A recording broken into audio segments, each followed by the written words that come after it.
මේ වෙලාවේ මොවුන්ගේ කාමරයට එන ආරක්ෂකයින් විවියන්ව සහ තවත් තරුණියක්ව රැගෙන යනවා. විවියන් මේ වෙලාවේ බොරුවට නිදි වගේම වාපානවා. මෙයාලව වෙනත් කාමරයකට රැගෙන ගියාම මෙතනට ප්‍රධානියා සමග පැමිණෙන තවත් ධනවත් පුද්ගලයින් දෙන්නෙක් හිරු එළියට නිරාවරණය නොවූ මේ ගෑනු ළමයින්ගේ මූණු දිහා බලලා විවියන් එක්ක ඉන්න අනිත් ගෑනු ළමයාගේ මූණට ගානක් කතා කරගන්නවා. මේ නිසා විවියන්ව නැවත අනිත් ගෑනු ළමයින් සිටි කාමරයට රැගෙන එනවා. ඊළඟ දවසේ විවියන් ලීසගෙන් සියල්ල ප්‍රශ්න කිරීමට පටන් ගන්නවා. පාසලෙන් ගෑනු ළමයින්ට දෙන්නේ නිදිපෙති කියලා දැනගත්තම ගොඩ කාලයකට කලින් ඉඳන් ලීසා පෙති බොන එක නවත්තලා. පස්සේ වෛද්‍ය පරීක්ෂණයේදී විවියන්ට වෛද්‍යවරයා වැක්සීන් එකක් දෙනවා. ඔහු පවසන්නේ රෝගවලින් ආරක්ෂා වීමට මේ දෙන බවයි. ඔහුගේ පැහැදිලි කිරීම නිසා ඇය වෛද්‍යවරයාව ටිකක් විශ්වාස කරනවා. එදින රාත්‍රියේ ලීසා සහ විවියන් මෙතනින් පැන යාමට මාර්ගයක් ඇද්දැයි සාකච්ඡා කරනවා. විවියන්ට මතක් වෙනවා වෛද්‍යවරයා දොර අරින්න පාවිච්චි කරපු කාඩ් එක. එය ඔවුන්ට පැන යාමට ඇති එකම අවස්ථාව විය හැකි බව විවියන් විශ්වාස කරනවා. අභිරහස් වැක්සීන් එක ලබා දුන්නට පස්සේ එකපාරටම ගෑනු ළමෙක් වමනේ දාන්න පටන් ගන්නවා. ඒත් සෑම කෙනෙක්ගේම එන්නත් තුවාල ආසාදනය වී ඇති බව ලීසා වටහා ගන්නවා. ඒ ගෑනු ළමයට වමනේ ගිහිල්ලා තියෙන්නේ එන්නත නිසා නෙවෙයි. අවසානයේ ලීසා ඊටත් වඩා අඳුරු රහසක් විවියන්ට හෙළි කරනවා. කොරගසන ආරක්ෂකයා සෑම රාත්‍රියකදීම නිදා සිටින ගෑනු ළමයින්ට අතවර කිරීමට ඔවුන්ගේ කාමරවලට රිංගනවා. ඊළඟ දවසේ විවියන් වෛද්‍යවරයා මුණ ගැහෙන්න ගියාම ඔහු සමග මේ ගැන කතා කරන්න උත්සාහ කරනවා. ඇයට වෛද්‍යවරයා ගැන විශ්වාසයක් තිබුණත් වෛද්‍යවරයා ඇයට උදව් කරනව වෙනුවට ඔහු ඇයට චෝදනා කරන අතර ඇයව කීකරු ලෙස තබා ගැනීමට තවත් බලවත් ඩ්‍රග් එකක් ඇයට ඉන්ජෙක්ට් කරනවා. මත්ද්‍රව්‍ය නිසා විවියන් දුර්වල වෙලයි ඉන්නේ. විවියන් නැවත කාමරයට ආවම දොර අරින කාඩ්පතක් හොරකම් කිරීමට ඇය ලීසා සමග සැලසුම් කරනවා. ඒත් මේ විවියන්ගේ හැසිරීම ගැන සැකහිතන ගෑනු ළමයෙක් ඉහළ ප්‍රධානීන්ට ඇය ගැන පැමිණිලි කරනවා. මේ නිසා ප්‍රධානියා ඇවිත් දඩුවමක් විදිහට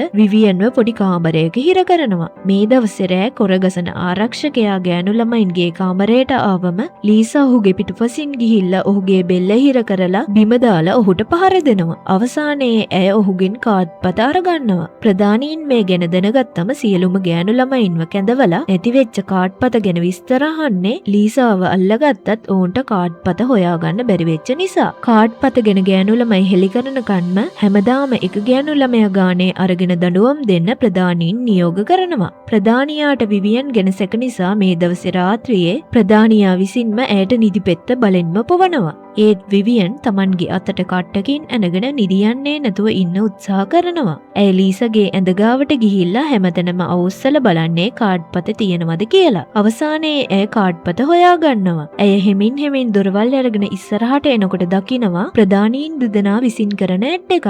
ඒකේ තියෙන්නේ වයසක අයට තරුණ ගෑනු ළමයින්ගේ හැම බද්ධ කිරීම ගැන. ඇය මේ සියල්ලම පාස් කරගෙන අවසානයේ ප්‍රධානියාගේ කාමරය ළඟට එනවා. මේ වෙලාවේ ප්‍රධානියා විසින් විවියන්ට නින්ද යන එන්නතක් දෙන්න හැදුවත් විවියන් එතන තියෙන ලෑම්ප් ෂේඩ් එකකින් ප්‍රධානියට ගහලා බිම වට්ටලා නින්ද යන එන්නත අරගෙන ප්‍රධානියටම විදිනවා. පස්සේ ඇය ප්‍රධානියාගේ කාඩ්පතත් අරගෙන ගිහිල්ලා ලීසව බේර ගන්නවා. මේ වෙලාවේ මොවුන් දකිනවා මෙතන තියෙන බොඩි බෑග් එකක්. මේ දෙන්න මේක ඇරලා බැලුවම දකිනවා හැම ඉවත් කරලා තියෙන මිතුරියගේ මලසිරුර. මේකෙන් මෙයාලට පාසලේ සැබෑ අරමුණ පැහැදිලි වෙනවා. මොවුන් මේ ගෑනු ළමයින්ව තියාගෙන ඔවුන්ගේ ලස්සන මූණු ධනවත් අයට විකුණලා අවසානයේ මේ දෙන්නා ප්‍රධානියවත් රැගෙන අනිත් ගෑනු ළමයි ගාවට ගිහිල්ලා මෙතන වෙන හැමදේම ඔවුන්ට පැහැදිලි කරනවා. අවසානයේ මේ ගොල්ලෝ ප්‍රධානියව කුඩා කාමරයක හිර කරලා කට්ටිය එකතු වෙලා මෙතනින් පැන ගන්නවා. මේ ගොල්ලෝ එළියට යන්න දොර ඇරපු ගමන් එලාම් එක වදින්න පටන් ගන්නවා. මේ නිසා ආරක්ෂකයින් මොවුන් පසුපස එන්න ගන්නවා. ආරක්ෂකයෙක් සමග ඇතිවන පොරබැදීමක් නිසා ලීසාට තුවාල වෙනවා. අනිත් ගෑනු ළමයින්ට දුවා ගන්න පුළුවන් වුණත් ලීසා තුවාල වෙලා ඉන්න නිසා